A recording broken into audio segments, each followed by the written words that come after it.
Hi students, how are you? I hope each one among you are doing great and well. Welcome to Supnet's classes. This is Rahmat Latif, your biology educator. In this video, we are going to learn about transport of gases. We will study how transport of gases took place inside our body, how oxygen is being transported from alveoli to tissues through blood, and how carbon dioxide is transported from tissues to alveoli through blood. So without wasting any time, let's get started. As we all know that it's blood through which transport of gases took place, be it carbon dioxide, be it oxygen, through which transport of gases took place, be it oxygen or carbon dioxide. Okay, and we know that almost approximately 97% of oxygen is transported by rbcs in the blood. About 97% of oxygen is being transported by rbcs. About 97% of oxygen is being transported by rbcs. Okay, I hope this concept is clear. Now remaining 3% is carried through plasma. Okay, 97% is carried through rbcs and 3% of oxygen is being carried by plasma. Okay, I hope this concept is clear. Blood is the medium through which transport of gases took place, be it oxygen, be it carbon dioxide. 97% of oxygen is being transported by RBCs and rest 3% of oxygen is being transported with the help of plasma. Okay, I hope this concept is clear. This was about oxygen. Please remember that almost maximum 97% of oxygen is being carried by rbcs and rest 3% of oxygen is being carried by plasma. We will study about carbon dioxide now. Okay,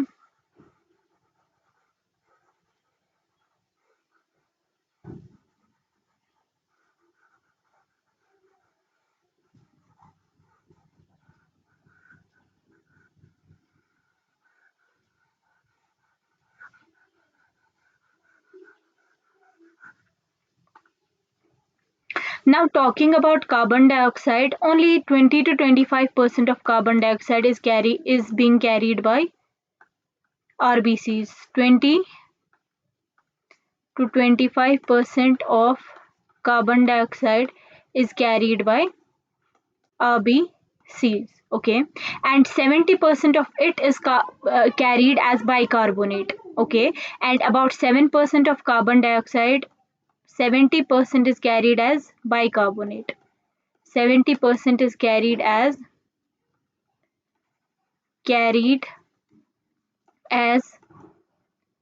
bicarbonate, and almost 7% is carried through plasma. 7% is carried through plasma. Okay, I hope this concept about transport of gases is clear. Now we will see how transport of oxygen took place. As I already mentioned, 97% of oxygen is being carried by rbcs and rest 3% is carried by plasma. Now our hemoglobin is red colored. Hemoglobin is present in our blood, which is actually red colored iron containing pigment. Okay, hemoglobin is red colored iron containing pigment present in rbcs, right?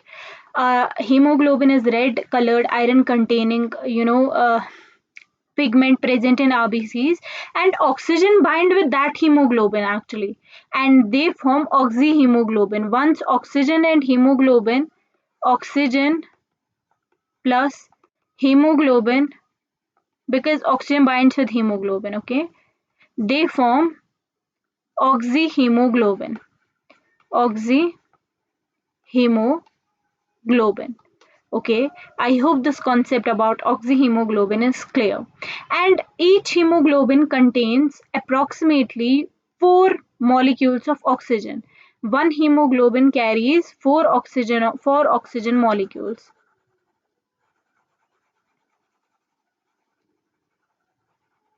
Each hemoglobin carries 4 molecules of oxygen. Okay, 4 oxygen molecules. I hope this concept is clear, and it mainly depends upon the partial pressure of oxygen how they will bind.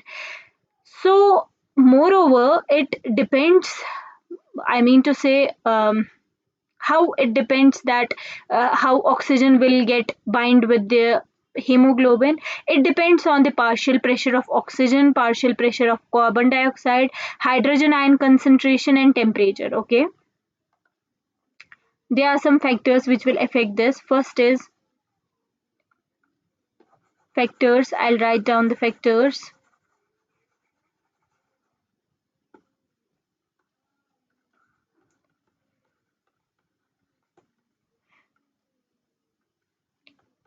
Partial pressure of oxygen, partial pressure of carbon dioxide, hydrogen ion concentration, and temperature. These are some factors which are responsible how oxygen will get bind or how carbon dioxide will get bind. Okay, partial pressure of oxygen, partial pressure of carbon dioxide, hydrogen ion concentration, temperature. I hope this concept is clear. Right now, we obtain a sigmoid curve if we will make a slot between oxygen against PO2. Okay, we will get a sigmoid curve like this against oxygen and partial pressure of oxygen, and this curve is known as oxygen dissociation curve. This curve is known as oxygen dissociation curve. I hope this concept about oxygen dissociation curve is clear. Right, it's very useful. Okay, some effects, factors, as I already mentioned, that some factors which will affect their binding process. It includes partial pressure of oxygen, partial pressure of carbon dioxide, hydrogen ion concentration, and temperature. These are some factors. Okay, now in alveoli, now we have to study which will affect binding process in oxygen and in carbon dioxide respectively. We know in alveoli there is lot of oxygen present because that's the primary site of oxygen, from where oxygen is being delivered to the tissues through blood. Now in alveoli we have lot of PO2, we have lot of oxygen, so we can say there is high PO2 in alveoli. We have high partial pressure of oxygen but low partial pressure of carbon dioxide. High partial pressure of oxygen, low partial pressure of carbon dioxide, and we have lesser hydrogen concentration, lesser hydrogen concentration, and low temperature.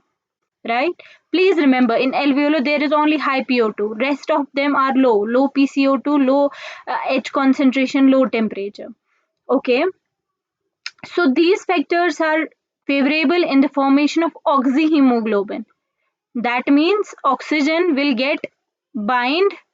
oxygen will get bind with hemoglobin. And how much oxygen molecules? 4. Therefore, they will form oxyhemoglobin.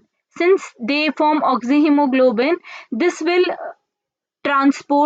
diffuse the gas from alveoli to the tissues through blood. Okay, I hope this concept is clear.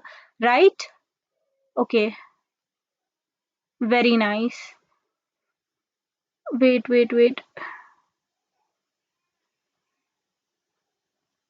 Okay, this is in favor of association of oxyhemoglobin. That means formation of hemoglobin. Now its reverse will happen when there would be dissociation of oxyhemoglobin. That means oxyhemoglobin will not be formed. Okay, we will see what would happen when there would be dissociation of oxy. That means oxyhemoglobin will get far away from each other. Dissociation of oxyhemoglobin. Let's see what we meant by dissociation of oxyhemoglobin and what will happen. Association of oxyhemoglobin means formation of oxyhemoglobin. Dissociation means they will get far away from each other.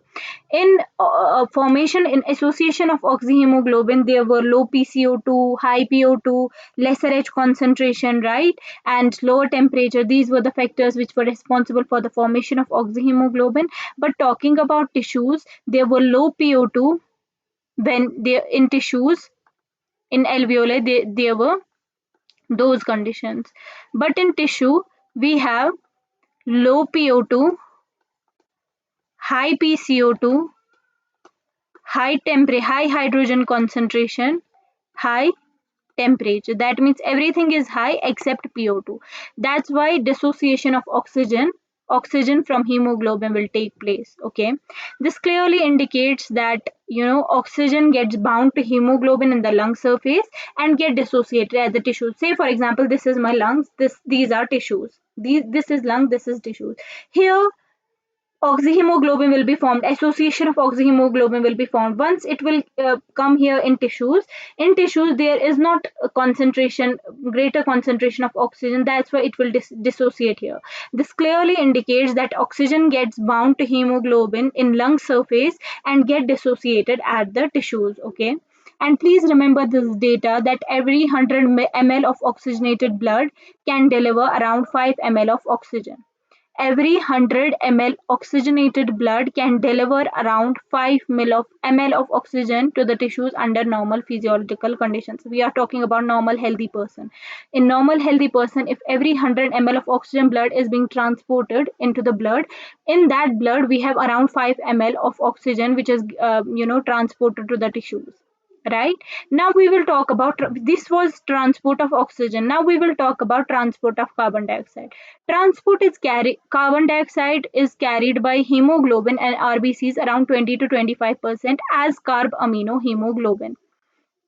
When carbon dioxide gets associated with hemoglobin, it will form carb amino, not carboxyhemoglobin, it's carb amino hemoglobin, and around 20 to 25%. Okay, this binding is related to the partial pressure of carbon dioxide, again partial pressure of oxygen. Okay, these are the major factors which affect this binding. When PCO2 is high, PO2 is low in tissues, more binding of carbon dioxide occurs. Obviously, if we will talk about tissues, because it has to be transported from tissues to alveoli, not from alveoli to tissues. If we will talk about tissues, in tissues, if there is high PCO2 and low PO2, obviously PCO2 will get attached to the hemoglobin, thus it will transport, right? More binding of carbon dioxide occur there when the PCO is okay. In tissues, PCO2 is high, low PO2, and in alveoli it's vice versa. In alveoli there is PCO2 low, PCO2 is low, and PO2 is high. Right? You have to remember this.